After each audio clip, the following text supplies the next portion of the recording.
So this year on my birthday, I wanted to share something that happened several years ago, and I think it's one of the coolest things ever. So in May of 2022, my mom died on May 24th, and our anniversary is May 28th, and my birthday is May 30th. So obviously, the year that she passed away in 2022, pretty terrible birthday. We actually buried her on our anniversary, and my birthday was 2 days later. So definitely not a fun year. Later that year, 6 months later, my dad passed away in December. So mom passed away in May. My birthday's May 30th. Dad passed away in December. And then the next May, so May 2023, this was my first year without any of my parents being alive anymore. And this happened that is almost unbelievable, but thankfully I had somebody else with me to prove it if needed. But I was driving from Scott City to Garden City. So if those of you that don't know, it's about a 35-mile drive that we drive from Scott City to our work in Garden City. So it was May 30th, 2023, my birthday again. And I had just said to my husband, who was sitting in the passenger side, wow, this is my first year without any birthday cards or any phone calls from my parents. I wasn't sad. It was just a matter of fact statement like, now they're both gone, and this year I will not have any phone calls and any birthday cards from them. Again, I wasn't sad, just verbalizing that those are the reality and those are the facts. I was driving about 70 miles an hour, and I looked over to my left, and I could see something looked like it was kind of bouncing. It was far off in the distance.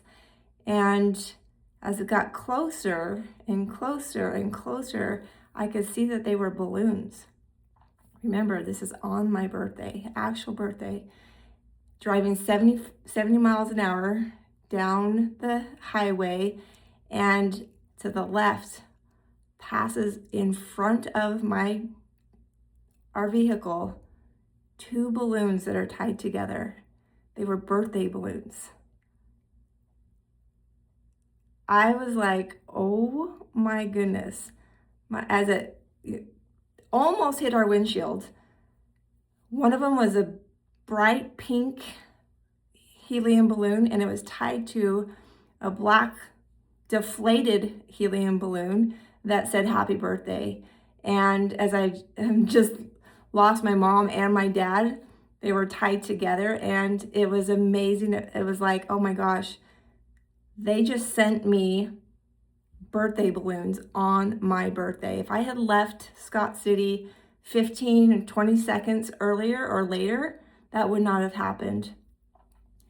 At that moment, I felt so much joy, and I felt so connected to them, even though they have passed on, and we all don't truly know what it's like in heaven, or what the afterlife is going to be. We all have our ideas and thoughts, but at that moment, I felt so much love from God, and I felt so much connection still, even though they were gone. And I'd had several signs that they were fine and alive in their own way. And this was like, wow, I was not forgotten on my birthday. And I remember that feeling. I thought, that is such a cool thing. Literally, birthday balloons passed in front of my vehicle, driving 70 miles an hour down the highway to make me feel loved and special on that day. It was so, so neat. And my husband was like, those were birthday balloons. And I'm like, I know, is that not the coolest thing? I remember telling everybody all day, you're not going to believe what just happened. And every birthday since then, I've thought about that. And I just thought I would share that with you today. That's a cool story. I want my grandkids to hear this later, my great grandkids. When someone that we love passes away, I strongly believe that there's still that great connection. They would be here with us if they could, but I believe they still get to watch, and they still get to send us little, I don't even know what the right word is, signs that they know us and love us and are wanting us to move forward and do the best we can. I remember I said a little prayer, a thankful prayer, and I said, Heavenly Father, thank you for all the signs. I don't feel like I need any more. I know exactly where they're at. I know exactly that they're doing fine. I know exactly that they still love me. And that was such a powerful experience for me. And I feel like that was all I needed at that time. So anyway, you might not have had an experience like that. I think I would never, ever have another experience like that. But on that exact day, at that exact minute, exact second, that was a powerful connection between me on earth and people that I love in heaven. So thought I would share. Thanks.